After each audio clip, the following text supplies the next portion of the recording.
Hi mga madam, good day yan. Sa panibagong araw, panibagong tutorial na naman po ang ituturo ni madam at yun ay kung paano po gumawa ng PowerPoint slideshow o PowerPoint presentation. She was sober.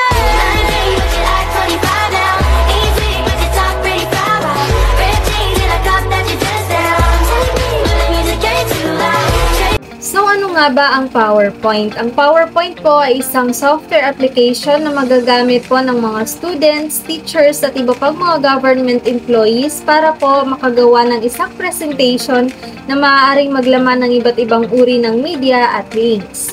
So, yan mga madam, huwag na po nating patagalin. Turuan ko na po kayo kung paano gumawa ng PowerPoint slideshow. Tara!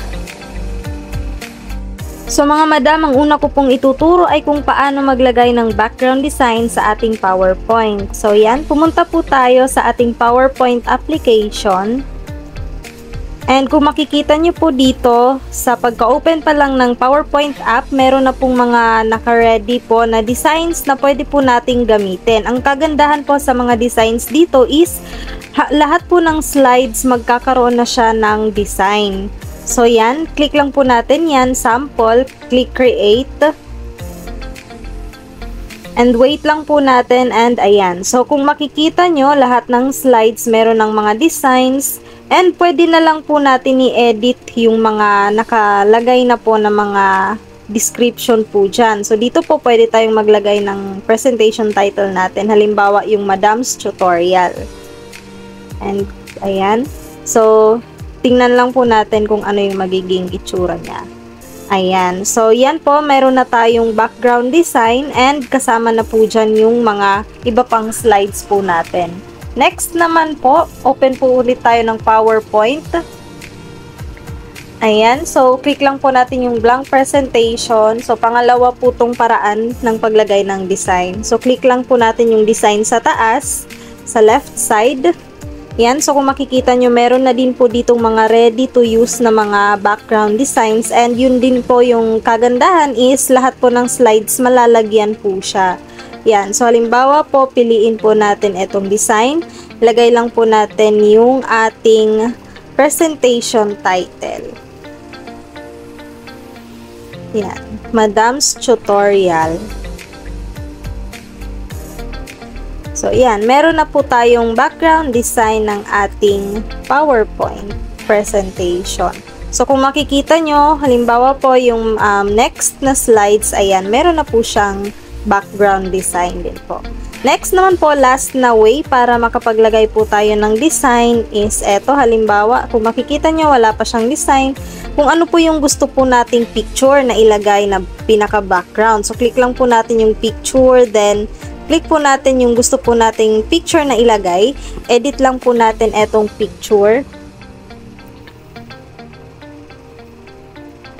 Ayusin lang po natin yung pagkakalagay para lahat po ng page is malagyan.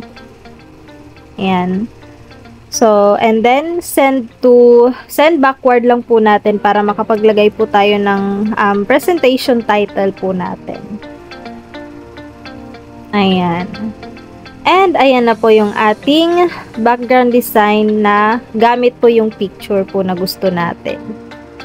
Ayan. Next naman po, paano tayo maglagay ng bagong slide? Ayan. So, kung makikita nyo po dito sa upper left side, meron po ditong nakalagay na new slide. Click lang po natin yan and ayan. So, kung makikita nyo po, nakapaglagay na po tayo ng bagong slide or nakapag-insert na po tayo ng new slide sa ating PowerPoint. Yan. Next, paano maglagay ng transitions at animation? So, yan. Kung makikita nyo po sa taas, ayan, yung ating presentation, wala pa po siyang transition. So, wala pang mga effects dyan. Ayan, pag nine-next wala pa. So, ngayon naman, maglalagay po tayo ng transition muna sa ating slides. Ayan, so click lang po natin yung transition sa taas and dito po pumili lang po tayo ng gusto po nating design ng transition. Ayan.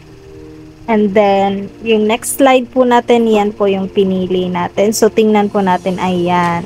Meron ng transition yung ating slides.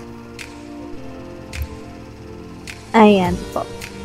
So, meron na siyang transition. Ngayon naman mga madam, paano tayo maglalagay ng pictures and videos sa ating PowerPoint slideshow presentation? Yan. So, puntahan lang po natin yung ating presentation or slides and click lang po natin sa taas yung insert, then click pictures. Ayan. Then, hanapin po natin yung gusto po nating ilagay na picture sa ating folder and ayusin lang po natin yung pagkakalagay. So, ganun lang po mag-insert ng picture sa ating slideshow presentation. And paano naman tayo maglagay ng video? Dito po may option siya. Click lang po natin yung insert video and hanapin lang po natin yung mga gusto nating ilagay na video. And ayusin lang din po natin yung pagkakalagay. Ayan. Para maayos po yung ating presentation. And view lang po natin and play. So yan. Pwede natin siyang i-play once na mag-present na po tayo ng ating PowerPoint. Ayan, so yun lang po yung paglagay ng videos and pictures sa ating PowerPoint. So yun lang po for today's tutorial. I hope meron na naman po kayong natutunan and keep following and sharing po ng ating videos for more tutorials to come. Ayan, so maraming salamat po and comment lang po kayo if may questions po. Bye-bye!